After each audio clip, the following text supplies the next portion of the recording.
Chapter 4. All sorts of identifications.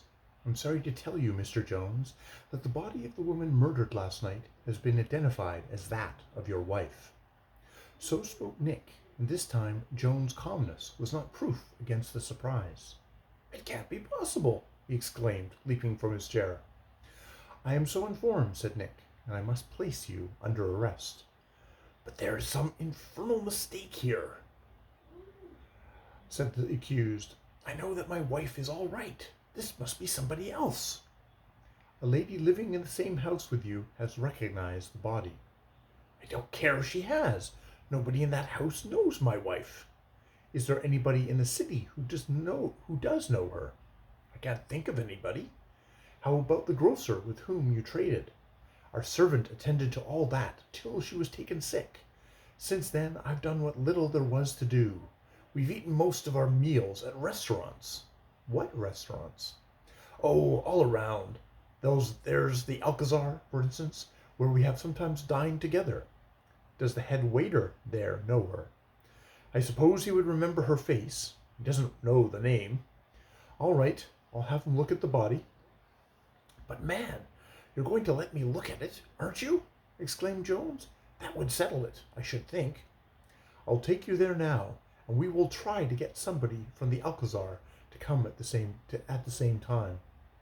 Nick took the prisoner at once to the Alcazar. The head waiter remembered Jones's face. He had seen him dining with a lady who had had beautiful light hair. The three went to the undertaker's rooms. Nick watched Jones narrowly as he approached the body. He started violently at the first sight of it. Then he became calm. The hair is wonderfully like, he said, but there is no resemblance between the two faces. That is true, gentlemen, said the head waiter. This is not the lady. On the contrary, said a voice close beside them, I believe that this lady was your wife, Mr. Jones. All the color went out of Jones's face as he turned quickly towards the man who had spoken. Ah, Mr. Gottlieb, he said, I am surprised to hear you say that. Mr. Gottlieb is the grocer from whom the Joneses bought their supplies, said Chick, and who had advanced to Nick's side. I was not aware that you had ever seen my wife, said Jones, looking searchingly at the grocer. I never saw her plainly, said Gottlieb. She came into my store once or twice, but always closely veiled, so I cannot be sure, and, of course, if you insist that this is not your wife's body, I must be mistaken. You are mistaken, sir, said Jones coldly. He turned to Nick. Mr. Gottlieb has sealed my doom for the present, he said with a smile. I'm ready to go with you. Nick took his prisoner to police headquarters. The detective had meanwhile sent Patsy in quest of Harrigan, the coachman.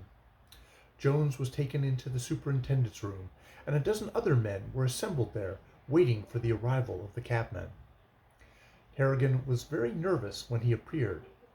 "Yous fellies is trying to do me out of my license," he said. "But I'm tellin' yer, I was all right last night. I wasn't half so paralyzed as yous thinks I was. Show me your man, and I'll identify him." Harrigan was led into the superintendent's room. When he saw how many men were there, he seemed to be a great deal taken aback.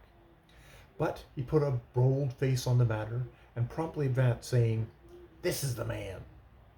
Nick made a gesture of disappointment, and then he laughed, and the superintendent with him. The man whom Harrigan had selected was Chick. It was evident that the cabman was going upon pure guesswork.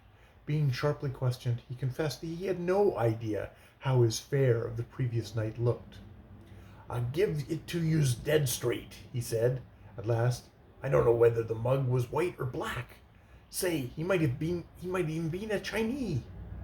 "I believe that fellow is faking," said the sergeant to Nick, as Harrigan left the room.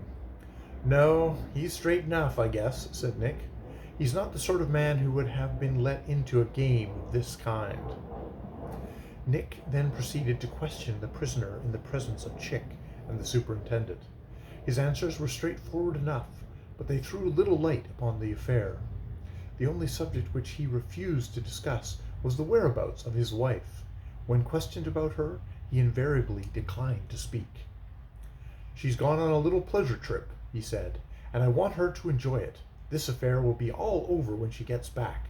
She'll never hear of it. Where she is, and that's where she is, and that's as it should be. Nick returned to his house, where he was informed that a visitor was waiting for him. He found a gentleman, somewhat under 40 years of age, and apparently in prosperous circumstances, pacing the study floor. The visitor was evidently greatly excited about something, for his hands trembled and he started nervously when Nick entered. "Mr. Carter," he said anxiously, "can I trust you fully?" Nick laughed. "I shan't do anything to prevent it," he said. "Will you swear to keep what I shall tell you a secret?"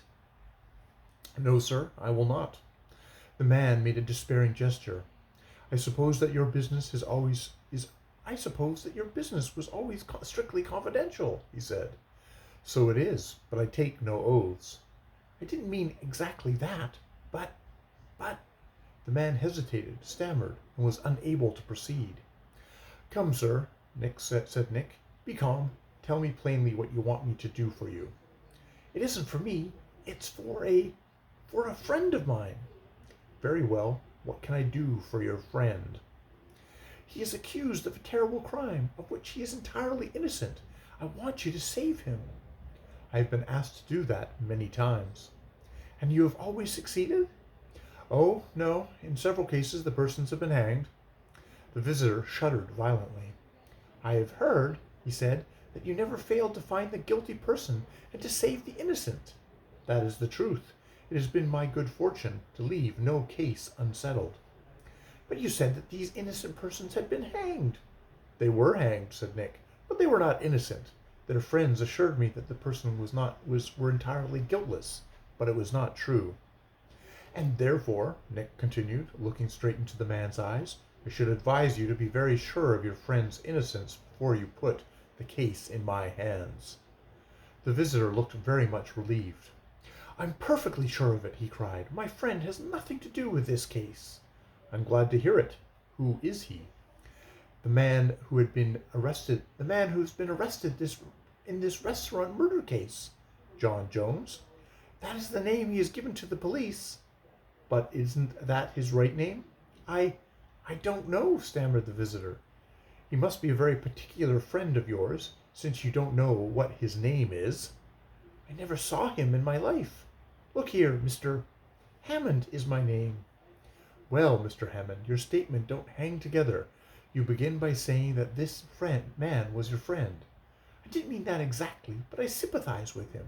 It must be terrible to be arrested for such a crime, and to find the evidence growing stronger in spite of your innocence." "How do you know that he is innocent?" Before Hammond could reply, there came a knock at the door. Nick answered it.